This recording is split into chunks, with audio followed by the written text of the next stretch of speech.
Hi and welcome. In today's video, we'll be discussing the most popular tank currently available to 4 nations, with a total of 7 different variants. We'll go over its armor, survival tactics, and most importantly, how to counter it. I'll also share a few useful tips that I'm sure will come in handy. Guys, I know that as a YouTuber, I could make 7 separate videos covering each of these tanks, but honestly, I don't want to repeat the same thing over and over. That wouldn't be fair to you. Instead, I'm combining all 7 tanks into a single video since they're nearly identical. Let's get the differences out of the way right now. Some variants have more smoke grenades, others have fewer. Secondary ammo options vary slightly, but we'll only use them once in 100 matches. Some versions also come with a dozer blade. None of these differences have any real impact on gameplay, strategy, or how you should approach a fight. So we're skipping that part and getting straight to what really matters. The tank has a top speed of 68 kilometers per hour forward and 31 kilometers per hour in reverse. Not the fastest, but still very solid. Thanks to its high reverse speed, you can peek out from cover, take a shot, and quickly pull back to safety. The gun depression and elevation angles are also great, 9 degrees down and 20 degrees up. This allows you to take advantage of strong hull-down positions that Soviet and Chinese tanks simply can't use. Our tank has excellent turret rotation speed both vertically and horizontally. With an expert crew, the turret rotation speed is 37 degrees per second, and with aces it goes up to 40 degrees per second. Thanks to its excellent turret rotation speed, you'll not only be able to quickly aim at enemy tanks, but also occasionally take down aircraft that make the mistake of flying over the battlefield. The last thing we need to cover in terms of basic characteristics is our firepower. This tank is equipped with a 120mm gun, and our primary round is the DM-23.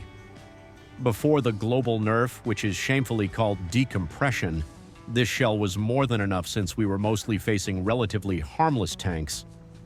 However, after the battle rating changes, our opponents have become far more dangerous and lethal, with excellent protection against our shells.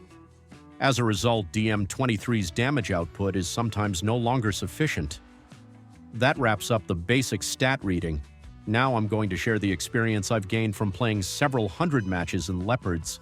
The most common and serious mistake made by beginners or players who haven't figured out how to play this tank yet is randomly selecting the number of shells to bring into battle. The first order ammo loadout for our tank is 15 shells, stored in the left side of the turret. This means that when we're on a flat map or in urban combat, we should bring no more than 16 shells into battle, 15 in the turret and 1 loaded in the gun. If you take more than 16 shells, some will be placed next to the driver, and if the tank takes a hit in that area, the shells will explode, destroying the tank instantly. For larger maps or maps where you plan to use terrain as cover, you can bring 21 shells.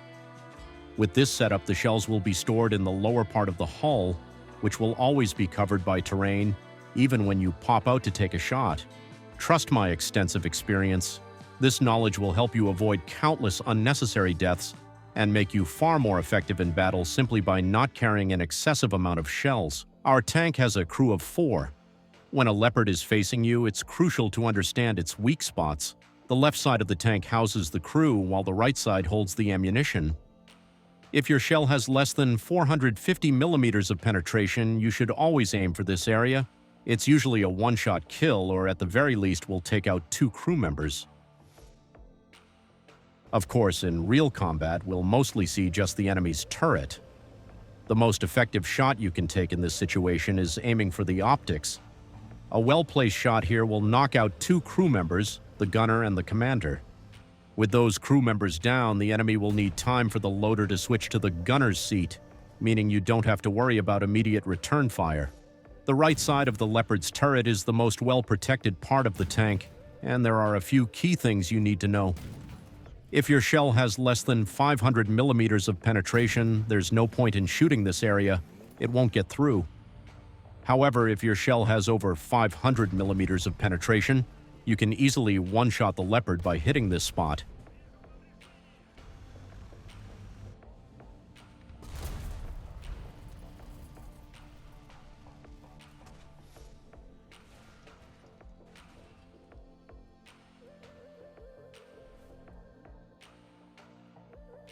Inside the turret, there's an armor plate designed to protect the crew from an ammo explosion, but if you find the right angle to penetrate both the armor plate and the ammunition storage at the same time, the enemy tank will be completely destroyed.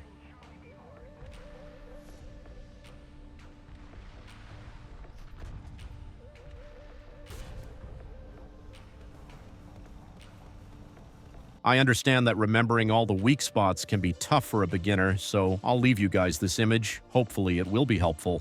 Looking at this image, you can see that the part of the turret without optics is the most heavily armored section of our tank. That's why when playing the Leopard, you should always try to turn your turret to the right after firing or when you know you're about to be shot at. This way, you expose the left side of the turret to the enemy and use it to absorb incoming shots. Of course, this tactic isn't very effective against enemies with a higher battle rating than yours, but against tanks with the same or lower BR, it works really well. Guys, I also need to mention the element of randomness in War Thunder.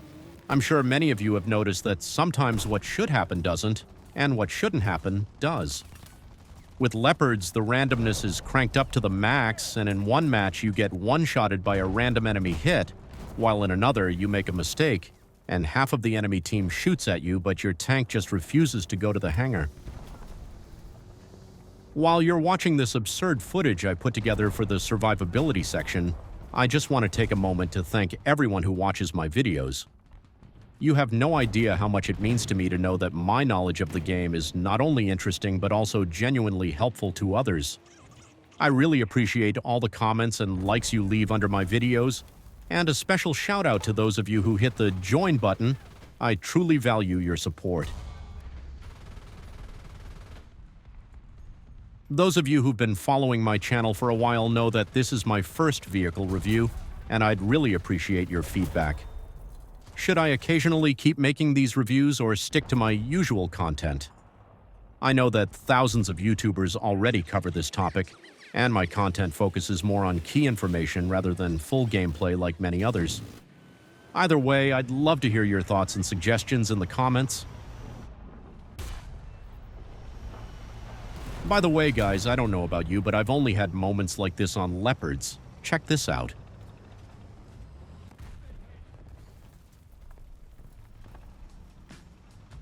To sum it up, I'd say that the Leopard 2A4 and all its clones are incredibly versatile tanks. You can play aggressively, make flanking maneuvers, or dive into brawls at the center of the map. At the same time, you can also play defensively, hold angles, and take a more cautious approach. This tank allows you to adapt to any situation, and thanks to its solid 6-second reload, it easily wins duels against Soviet tanks.